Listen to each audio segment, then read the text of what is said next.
A Wheel of Fortune contestant risks losing the final puzzle in the game to send a sweet message to his kids on air as host Pat Sajak calls him sneaky. During a recent episode of Wheel of Fortune, game show competitor Bradley almost ran out the clock as he gave his children a shout-out before he answered the question. Bradley made it to the last round and was given a rather easy word phrase to guess for his final puzzle. Pat, 76, gave him a 4-word phrase and started him off with the letters R, S, T, L, N, and E. However, the game show anchor had Bradley choose 3 consonants and a vowel. His consonants of choice were H, P, and C, and his vowel of choice was A. Bradley's choice yielded him a nearly complete phrase when all the letters were placed on the board.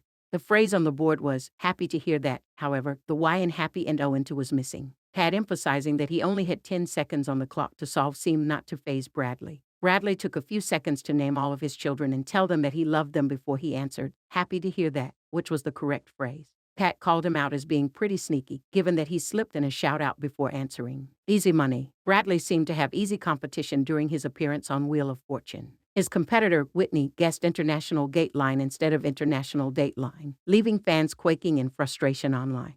The professional math coach from Memphis, Tennessee, had amassed $6,500 and with some correct letters when she decided to make the unfortunately out there guess. The Wheel of Fortune puzzle was under the category on the map, so it was entailing something geographic. Whitney tried to solve it by announcing, "International Gate Line." "No, I'm sorry, that's not right," a sullen Pat ruled. "Bradley, it's your turn," the host added. The next contestant then decided to spin instead of solve and went straight into a bankrupt, and the third player was quick to guess a D, then solving it correctly. Whitney did not make it to the end of the episode, part of the week-long Around the World special, and fans were pretty stunned by her thought process. That being said, the next player choosing to spin instead of solve was also disappointing, implying he didn't know the accepted midway point of the globe either. Surprised and disappointed, the contestants had such a hard time with International Date Line.